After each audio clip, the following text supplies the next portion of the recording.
Welcome to Community Connections, brought to you by Synapcity, featuring conversations, stories, and interviews with Ottawa's leading changemakers. Enjoy this episode.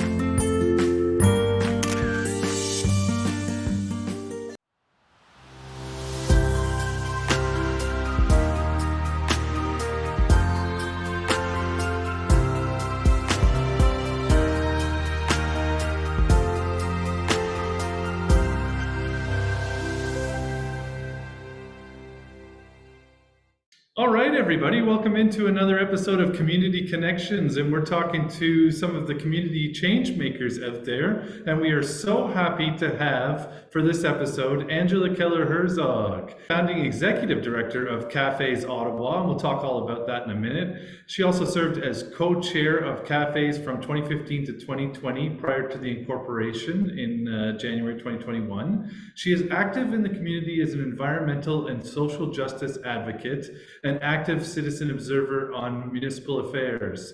She serves as a director on the board of the Glebe Community Association and formerly the Ottawa Renewable Energy Co-op and Co-Energy Co-op. She leads Horizon Green, an economic consultancy.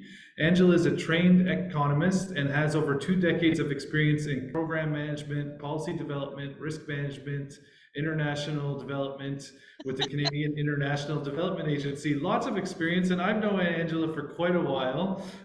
It's great to work with her in many different avenues. I'm always amazed how she has so much energy, just able to make every meeting, every Zoom call. So welcome, Angela, to Community Connections. Hi, Nick. So good to see you again.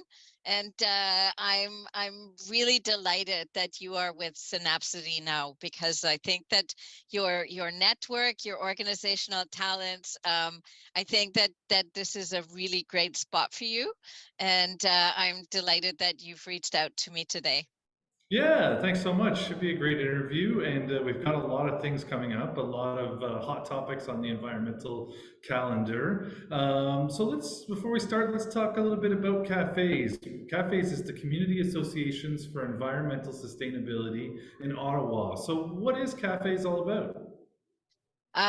Well, thanks for asking that. So CAFES is about building a network of local leaders in environment and climate action. So we support local and neighborhood initiatives, and we build community at that level. And then we're also an advocacy organization at the municipal level, where we hold the municipality accountable for environmental responsibility, and we urge them to do better. Yeah, no, it's great that someone's out there kind of pushing that button and making sure that we hold our leaders to the fire on the environmental stuff. Just their So, feet. yeah, absolutely. So we know we have a tree canopy session coming up this Thursday, May 11th, if you're watching the episode this week.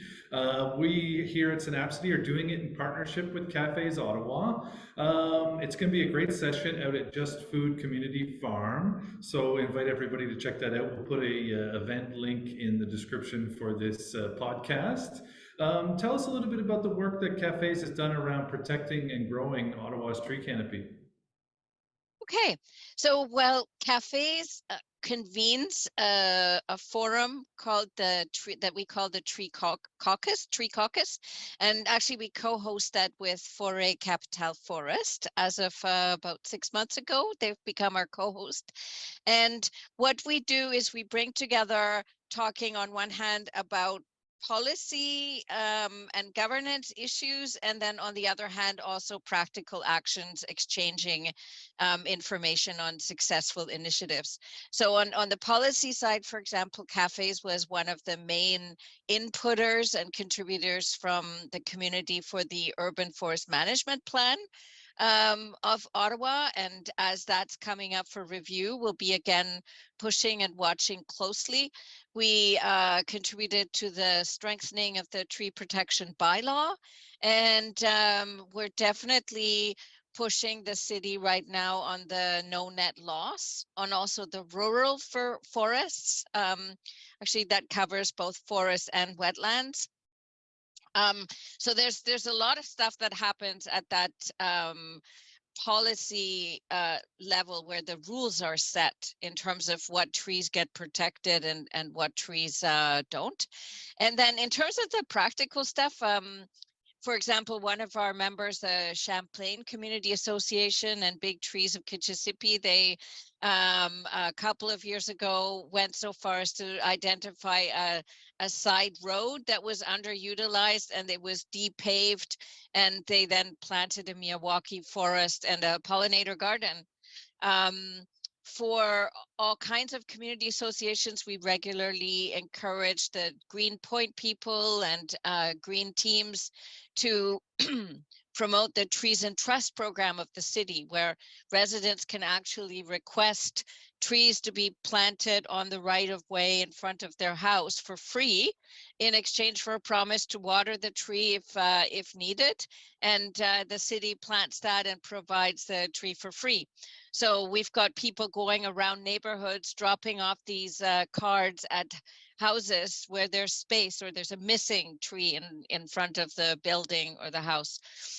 So those are some examples. And again, we also create that network so that people can exchange information. Yeah, no, some important work there. I'm glad you mentioned 4A Capital Forest. They'll be out with us next Thursday. We've also got Green Space Alliance of Canada's capital, Tree Fest Ottawa, who are doing some great work at the local level. And we'll have Daniel Buckles as well to talk about Taywin. We know there's lots going on around trees. So some great work that you and CAFES are doing, and excited to celebrate that and dive a little deeper coming up Thursday, May 11th. So speaking of climate action, we know that you folks did the climate action survey recently. So curious about that. What was the purpose of this survey, and what were some interesting things that you learned from it? Um, so that actually started with an academic practicum with a student at Carleton. We try to also have that university to community linkage, and part of the framework of that survey was to find out more about not just people's thoughts about individual climate actions, so things like reducing waste or planting a tree or changing our diet to eat less meat and animal products, but to also look at what are some of the collective actions, right? Because we know that by individual actions, like those are great things to do to make us feel like we're doing the right thing, but that alone is probably not going to hugely move the needle. So what are some of the policy issues? So electric vehicles, but then also the connection to public transit, right? Trying to build a more compact city rather than the urban sprawl, which is a very carbon intensive form of urban growth. And I mean, it certainly is not a representative survey, because I think the people that answered the CAFES survey were people that are also already in the environmental network and circuit. But I mean, one of the questions that we had was, would you be willing to increase taxes if there could be assurance that the increase in taxes would be earmarked for our collective climate action, such as is done by the city of Halifax, for example. And we had a majority of people say yes, they would be in favor of that. So very interesting, looking at, again, these collective climate actions. And you can find the results of the survey on our website with some of the breakdown of the questions. No, that's great. We'll add a link onto the episode too. Some important work there, and definitely agree. You know, it takes funding to do this. We see the Energy Evolution program in Ottawa, a lot of good stuff there, but a lot of stuff that's going to take funding. So exciting, exciting initiative, and great to be able to take a look at some of the results. So staying with climate action for a minute, I'm wondering, what are some of the things you're most proud of that CAFES has been able to accomplish on the climate file? I know there's quite a few. Thank you. Yeah. So I guess a few years back, we spent 2, if not 3 years, really pushing for having an annual emissions report. so that the citizens in this city could at least have an understanding of what our municipal, our community emissions are. Are they going up? Are they going down? And initially we were always told, oh no, there's no resources, it's not possible. And then we pushed and we pushed, and we had an estimate of how much it took, and then we advocated at budget time, and then finally we did get that agreement to have this annual tracking of what's happening in Ottawa, because without measuring, you're not going to manage, right? That's like true at so many levels. We've also done advocacy on the green building standard. So Toronto has had a green building standard since about 2006, and Ottawa just got our first iteration of that last year. And CAFES was very active in demanding that the city should also have public engagement to discuss what should go into the Ottawa Green Standard, where should be the starting levels. And that was really important, because it shouldn't just be the developers who get to make inputs into how we build, but this is also a public issue in terms of its climate implications, and in terms of living in the city and wanting to build a more livable city. And I guess let me give a third thing that we're very proud of, and that is that we've been advocating for quite a long time that a carbon or climate lens should be used in the city's planning and budgeting. So this past budget was the first budget where we did receive or see the Department of Finance municipally put in a carbon lens. And that means that each capital project that goes into the big city budget, which is billions of dollars, there's an assessment of if that capital project reduces, maintains, or increases our greenhouse gas emissions. And if it's really an investment in more fossil fuel infrastructure, or if it's taking us in an abatement direction. So we're very proud of that. I think the tool could be strengthened, but the fact that it is there in Ottawa's budget is something that everyone in the city can be proud of. Absolutely. No, some great work there. Love that we're measuring now, and that's so important. And absolutely nice to see that added to the budget, and can kind of stretch out and see what cafes is doing from the 30,000 foot level, right? So great work. We know that cafes is part of the People's Official Plan, which is a coalition of organizations focused on bringing greater urgency and ambition on climate and social justice issues to the implementation of Ottawa's official plan. Synapcity is also proud to be a member of that group. Why do you think it's important to have a group like the People's Official Plan in Ottawa? I think it's hugely important. I think that if we have a situation where we have little NGOs and advocacy organizations and watchdogs that are all working in very narrow, stovepiped kind of perspectives, as has, I think, been the case for in the decades past, that really limits the perspective as well as the quality of public policy input that we can bring to the politicians and policymakers. So I think that it's enriching in terms of in the coalition to be talking like what are the linkages in terms of green building standards and the need to increase the supply of affordable housing, right? Many of these issues are interconnected, and I think for regular residents, they also see the larger context and don't just have this very narrow stovepipe view. And no organization is big enough to really cover all the issues. So we really benefit from joining our voices and also joining in our analytical work to what's happening in terms of public policy issues in Ottawa. So that's been a very positive experience to, and then also, I mean, it builds our network so that if an issue arises, we can also sort of stand in solidarity. So again, getting over some of the fragmentation and acting and working together, which makes everything better, of course.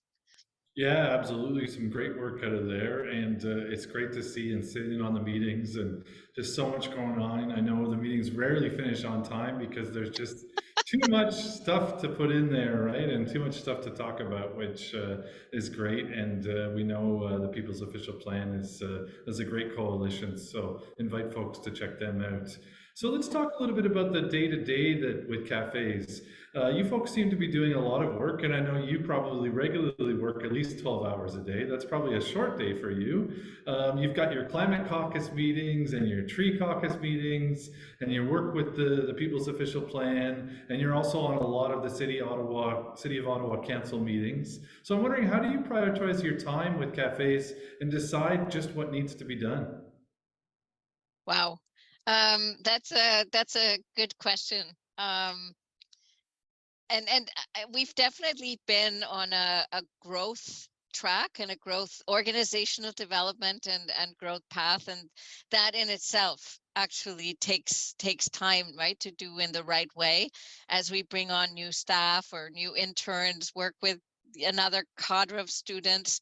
So there's that in terms of just the organizational demands as executive director that I need to pay attention to. But I would say that there's also a balance, right? So we listen to issues that are coming up from neighborhood and community associations, from local environmental organizations that are members of CAFES, the CAFES network. And then we also react to what the city is dealing with and what the city is proposing. So we check what are the committee agendas, what issues are arising, sometimes what's coming down from the province that the city needs to react. So it's a combination of being responsive to our members and being reactive to the municipal agenda. Yeah, absolutely. You seem to be have a nice balance of being able to do that and get a lot of work done, which is difficult, and also build the organization and help it grow as well. So congrats on that. So let's take a look at some of the upcoming initiatives. We know we have our tree canopy session Thursday, May Yeah. 11th, but you're also partnering with the City of Ottawa on climate resiliency community dialogues, which sounds very exciting. So tell us a little bit about this initiative and what can people expect if they attend a session? Okay, so for that, we have organized 10 in-person uh, community workshops where what we're hoping to do is to put our ear to the ground and hear what are the concerns as we're seeing more of this extreme weather with a whole variety of impacts in terms of the flood, the overland stormwater flooding, the tornadoes, the um, heat waves, right? Which in British Columbia, right, we have data that a couple of years ago, over 600 deaths were caused by a heat wave. So how do we avoid these impacts in Ottawa? What are the things that need to be done at individual level, at neighborhood community level, and what are some of the expectations that we as community would like to have on the city in terms of the city, in terms of its capacity and prioritization, getting ready for this pretty much, I mean, pretty dire scenario, right? We've been seeing a lot of impact on across Canada, and Ottawa has not been immune. So what we're going to do is have these dialogue sessions, have breakout sessions, lots of work with sticky notes and where do people have shared perspectives. And then we're going to report on each individual workshop in the neighborhoods, and we've spread them out. You can go to our website and find one near you, not in every single ward because there's 24 wards and we're doing 10 workshops. And then at the end, we are going to do one virtual one so that if people haven't had a chance, if timing didn't work for them, they can attend our virtual workshop. And the feedback from that is then going to be compiled, and we're going to ship that to the city, and that'll be an input on the municipal climate resiliency strategy, which should be coming out probably about a year from now. I think there might be some draft stuff by fall if we're lucky, but I would really look at the first quarter of 2024 that the municipality will then be coming out with our municipal strategy on how we can be prepared for and resilient to the climate change that's sort of the writing on the wall. And it's really excellent that the city that doesn't always do a great job of listening to residents, that they've opened up this opportunity for us to put our ear to the ground and get this input, have these conversations in local workshops, and then hopefully we'll see how that is then reflected in the municipal strategy. Yeah, that's great. We love the community dialogue here at Synapcity, and we've definitely had our share of sticky notes. So if folks can't find their ward, should they kind of go to the closest ward? Should they hold off and go to the virtual session? For folks who don't see their ward listed, what's the best opportunity for them? Well, in the RSVP, you are asked to tell us what neighborhood you're from. So if we have spots available, we'll definitely make them available to anybody that signs up. But we're going to give priority to the people in that community, or at least that ward. And right now we've just managed to finish planning all of them and finding the venues and the co-hosts in terms of local community associations. So the CAFES website is www.cafesottawa.ca. And you can, and there's a button on our homepage, and then you can see the list of workshop times and venues. So hopefully you can find one that's closest to you, and we'll see you there. Yeah, absolutely. We'll definitely promote that. And I know they start very soon. May 12th, I think, is the first one, right? And then they go through June. Yep, that's it. Fabulous. No, some great work. And we know with recent storms and recent activities, it's important that our city be prepared for and be resilient to these climate changes. So there's a lot going on, and I know you folks have a great community events calendar on your website, and Yeah. thanks so much for listing some of our Synapcity events. So invite folks to check that out, because there's something almost every day, which is pretty wild, and lots of weekend activities, great family activities. I'm wondering, beyond that, how can folks connect more and get more involved in the work that you're doing with cafes? So thank you, first of all, for mentioning the environment and climate calendar. So we try to pick up on all manner of local events that are put out by local organizations that don't always have the reach to let everybody know that this is happening, and that this way, hopefully, people won't miss events that they would have liked to see. In terms of connecting with the CAFES network, we have a mailing list that you can sign up for, and that gets you a sort of an update email or bulletin once or twice a month. And then if you become a member, then you also have access to our internal forum, where we have internal discussions and sharing resources and things like that. So, and you can always shoot us an email if you have particular questions or suggestions that what you think cafes should be paying attention to. Absolutely. Yeah, no, I know I'm a member, and it's great to have access to that bulletin board. Lots of good things going on. So invite folks to sign up for a membership of cafes, support the great work that they're doing. They've got individual memberships and organizational Yeah. memberships. So Yeah. lots of choices there. So I know you've got a lot going on. Anything that we didn't touch on that you want to kind of highlight for that's happening for the rest of 2023 or even into 2024 that Cafes is up to? I think that, like Synapcity, we like to encourage everybody to be an active citizen, right? If there's things that you care about, let your counselor know, build a relationship with your counselor, and then when something comes up that you really think is important to either go for or to go against, make your voice heard. And obviously, we would like people to raise their voices in environment and climate issues. But in general, there's a lot of difference that active citizens can make.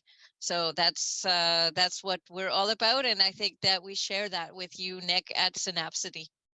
Absolutely, yeah, no, it's all about getting engaged in civic life and making that step forward and creating the city that we want to live in, right? So I know there's a lot of doom and gloom with the climate, but I'm wondering what are some things that you're hopeful for on the climate lens that you see upcoming and you see maybe changes that are happening at the local level. Well, um, I think that the past federal budget has started to reflect a shift in terms of investment, both in renewables as well as the electricity grid, right? So the federal government is saying we want to green the grid, and we're expecting a shift to more electrical usage, both from electric vehicles as well as from air source heat pumps, so that we use more electricity rather than fossil gas for our heating and cooking. So I think that shift bodes well.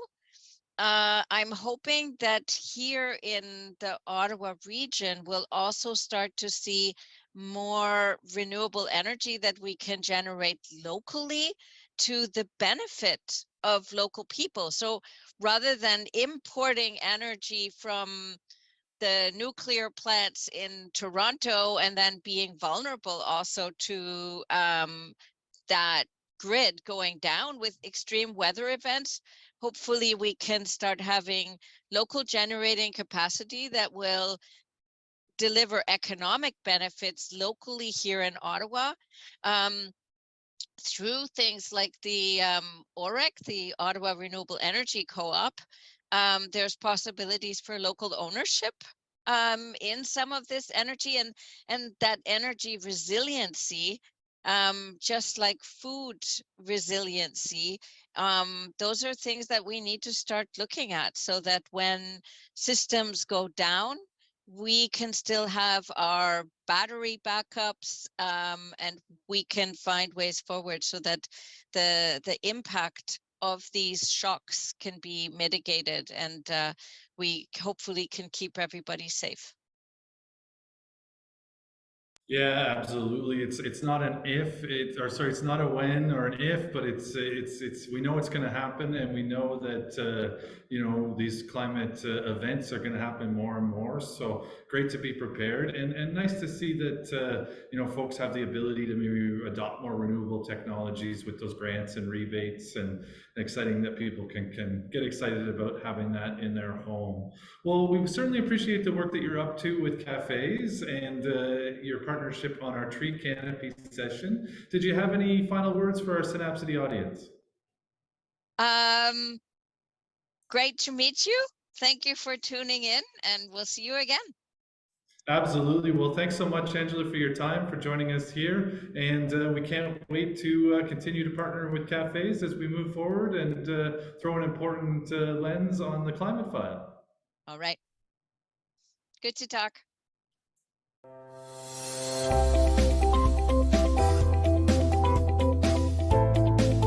Thank you for watching Community Connections, brought to you by Synapse. Be sure to follow us on social media and subscribe to our YouTube channel for more content like this. Until next time, stay connected.